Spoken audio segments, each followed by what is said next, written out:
then you were raised with Christ, Seek what is above, where Christ is seated at the right hand of God.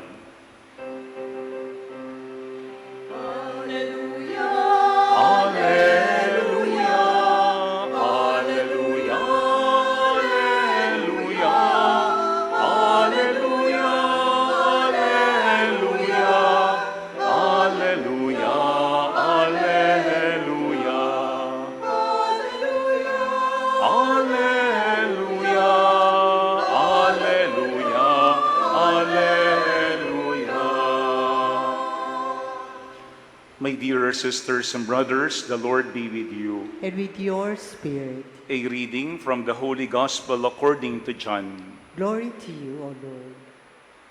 Jesus said to his disciples, "If the world hates you, realize that it hated me first.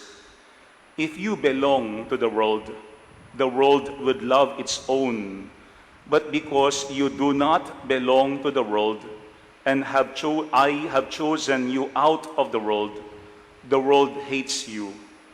Remember the word I spoke to you.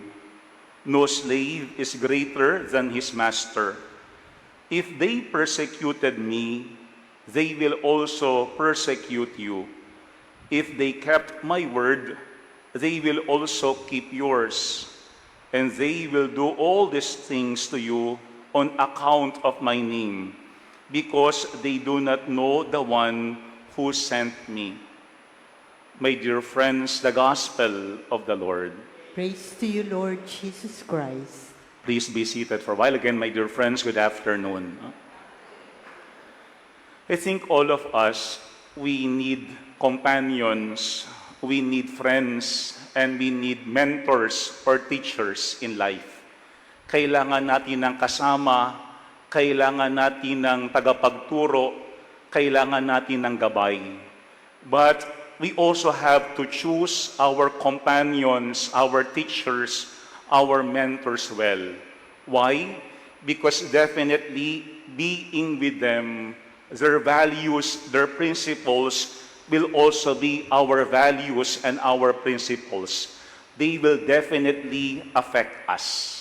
Kung sino yung ating laging kasakasama at yung ating laging kausap, magiging ganoon din tayo. And today in our gospel, Jesus was talking to his own disciples. They see Jesus not only as their friend or companion, but as their master, mentor, and teacher. But Jesus wants them to remember two important things. Number one is that what Jesus had experienced, definitely the disciples will also experience. The disciples should expect that. They have to be prepared for that. Kailangan nilang ihanda yung kanilang mga kalooban. Because looking at our gospel, Jesus gave them this warning. If the world hates you, realize it hated me first. Yun ang unang paalaala ni Jesus.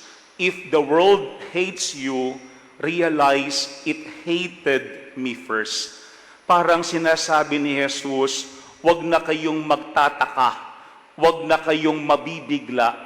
Kapag kayo ay kinamuyan ng mundo, yaan ay una kong naranasan mula sa mundo.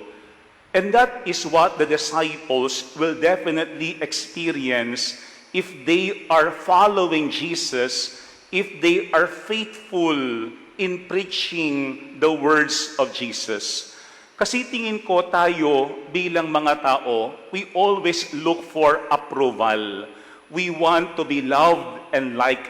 Gusto natin tayo ay pinapalakpakan, tayo ay tinatanggap, tayo ay nagugustuhan. But the question is, where do we get all these approvals? Kasi kapag sinasabi nating tayo ay alagad ni Jesus, ayon sa ating ebanghelyo, yung approval should only come from Jesus. And that will only happen if we are faithful in teaching the words of Jesus to others. Kaya nga parang sinasabi siya ni Jesus, galit sa inyo ang mundo kasi ang inyong mga tinuturo ay hindi katulad ng sa mundo. At ang lahat ng aking tinuturo sa mga tao ay kanilang kinamuyan. Kaya kapag inyong tinuturo yung aking mga ipinapasa sa inyo, umasa kayo na kayo din ay kamumuyan ng mundo. Ito yun ang unang paalaala sa atin. Expect that it will not be easy for us as disciples of Jesus if we are always looking for approval coming from society.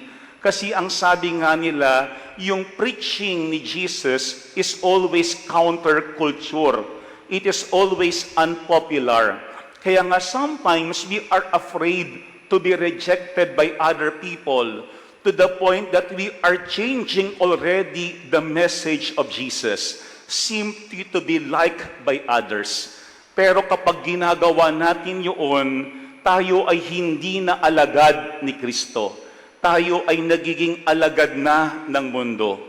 Remember, ano ang sinasabi ng ating ebanghelyo sa ngayon?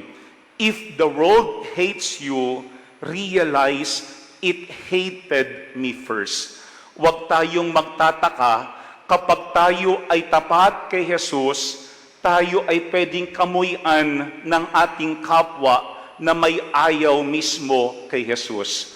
First, we have to realize that what Jesus had experienced will also be our experience whenever we follow Jesus faithfully. But second, looking at our gospel, Jesus also invites us to become more like Him as we follow Him as our Lord and Master. Kaya nga ang sabi ni Jesus, remember the word I spoke to you. No slave is greater than his master. Jesus used the word slave. Pag sinasabi nating slave, we think of someone who is very lowly, napakababa. Pero yung ating gusto bilang mga tao is we want to be above others. We want to be great. We want to be admired by all. Pero remember that when Jesus came, He removed everything so that He could faithfully and fully serve us. Kahit siya'y anak ng Diyos, hinubad niya ang kanyang pagka-Diyos para siya'y makapaglingkod ng tapat at wagas sa atin. Yan ang pangalawang paalaala ng ating ebanghelyo. Aspire also to imitate Jesus. And we can only imitate Jesus if we are also humble like Jesus. For we cannot call ourselves disciples of Jesus if we are prideful, if we are not serving other people just like Jesus. Kasi baka may mga pakakataon ang dali-dali nating tawagin yung ating mga sariling alagad, pero tayo ay mas mayabang pa kaysa kay Jesus na ating Panginoon. Ito yung pangalawang point ng ating ebanghelyo sa ngayon. It's not enough for us to call Jesus as our master unless we are also ready to imitate Jesus as a slave. Kaya yung virtue of humility is very important in every disciple because that is what we had seen in Jesus as our master. Mga kapatid, sa araw na ito, dalawa ang paalaala at paanyaya sa atin. Number one, what Jesus had experienced, the disciples will also experience. That is, if we are faithful in following Jesus, if we are looking for approval not from our society, but only from Jesus. And second, let us also aspire to become like Jesus, our Master, who chose to become a slave. And we can only serve other people fully and faithfully like Jesus if there is humility in us. Mga kapatid, hindi pwedeng maiba ang alagad sa kanyang Panginoon. Hindi pwedeng mas mayabang ang alagad kaysa kay Jesus na kanyang sinusundan. Amen. My dear friends, Jesus only has one joy, and that is to do the will of the Father.